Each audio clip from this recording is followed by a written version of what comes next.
президент подчеркнул самые важные достижения страны, которая за последние годы прошла через масштабные открытия, справляясь со всеми социальными и экономическими вызовами. На новый уровень удалось поднять не только АПК. В прошлом году собран рекордный объем урожая за всю историю страны – 134 миллиона тонн. Но и улучшить качество жизни граждан, добиться заметного демографического роста за счет реализации ряда социальных программ. Но главное богатство страны, как подчеркнул президент, это люди. Позиция государства в современном мире должна опираться на создание условий для самореализации, развития личности.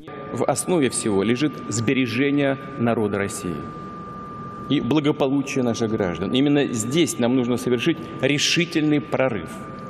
Повторю, прочный фундамент для этого создан, и потому сегодня мы можем ставить и решать задачи нового уровня. У нас уже есть опыт реализации масштабных программ и социальных проектов. Наша экономика показала свою устойчивость, а достигнутая стабильная макроэкономическая ситуация открывает новые возможности для прорывного развития, для долгосрочного роста. И, наконец, в мире сегодня накапливается громадный технологический потенциал, который позволяет совершить настоящий рывок в повышении качества жизни людей, в модернизации экономики, инфраструктуры и государственного управления. Насколько эффективно мы сможем использовать колоссальные возможности технологической революции, как ответим на ее вызов, зависит только от нас.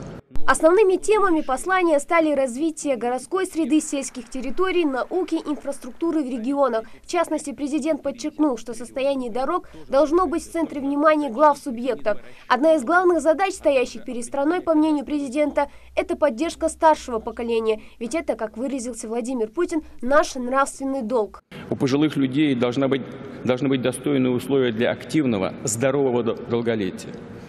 Главное, мы должны добиться увеличения размеров пенсий, обеспечить их регулярную индексацию, причем выше темпов инфляции. Будем стремиться и к тому, чтобы сокращался разрыв между размером пенсии и заработной платой, которая была у человека перед выходом на пенсию. И, конечно, нужно повысить качество медицинского и социального обслуживания пожилых людей, помочь тем, кто одинок и оказался в сложной жизненной ситуации.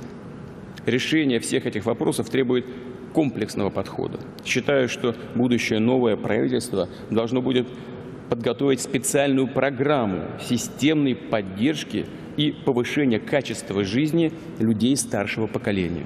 Большое внимание в своем обращении Владимир Путин уделил и вопросам развития здравоохранения. Объемы затрат на это направление должны быть увеличены вдвое, главным образом за счет дополнительных источников. Важнейшая задача – профилактика. Президент также напомнил и про майские указы, благодаря реализации которых удалось поднять заработную плату медикам.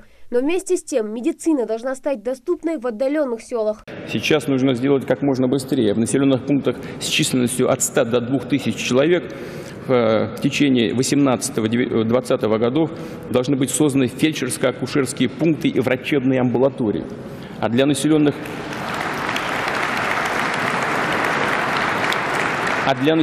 пунктов, где проживает менее 100 человек, у нас такие тоже есть, организовать мобильные медицинские комплексы, автомобили с повышенной проходимостью со всем необходимым диагностическим оборудованием. Нужно держать под контролем исполнение этих задач. Считаю их крайне важными. И прошу также Общероссийский народный фронт находиться в контакте с гражданами, вести мониторинг ситуации на местах.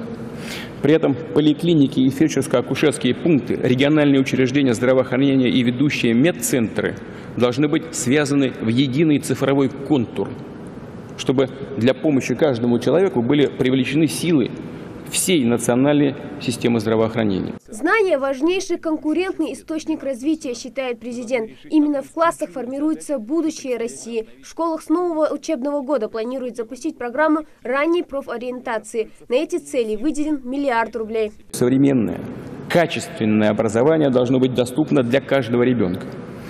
Равные образовательные возможности – мощный ресурс для развития страны и обеспечения социальной справедливости. Нужно переходить и к принципиально новым, в том числе индивидуальным технологиям обучения. Уже с ранних лет прививать готовность к изменениям, к творческому поиску, учить работе в команде, что очень важно в современном мире, навыкам жизни в цифровую эпоху. Обязательно будем поддерживать талантливых, нацеленных на постоянный профессиональный рост учителей. И, конечно, нам нужно выстроить открытую, современную систему отбора и подготовки управленческих кадров, директоров школ. От них во многом зависит формирование сильных педагогических коллективов, атмосферы в школе. Владимир Путин рассказал о новых разработках ядерного стратегического комплекса, аналогов которым в мире пока нет. В основе всех перспективных военных разработок, как я уже сказал, лежат выдающиеся достижения, которые могут, должны и будут в свое время использоваться в высокотехнологичных гражданских отраслях производства. Но что хочу особо отметить. Такое уникальное, сложнейшее оружие может успешно разрабатываться и производиться только государством с высочайшим уровнем фундаментальной науки и образования, мощной исследовательской, технологической, промышленной, кадровой базой. И вы видите, что всеми этими ресурсами Россия располагает. Владимир Путин подчеркнул, что сплоченность – самая прочная основа для развития государства. Если мы будем работать как одна команда, делиться опытом, отдавать свои силы и талант, научимся брать ответственность, то, несомненно, создадим Россию, о которой мечтаем, подытожил глава государства. Нам надо быть смелыми в замыслах, в делах, в поступках, брать на себя инициативу, ответственность, становиться сильнее, а значит приносить пользу своей семье, детям, всей стране. Менять мир, жизнь страны к лучшему, создавать Россию, о которой мы вместе мечтаем.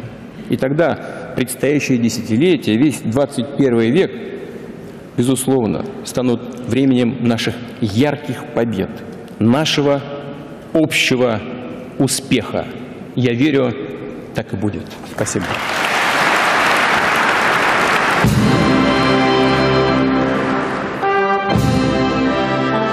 Хади Добриева, Новости 24.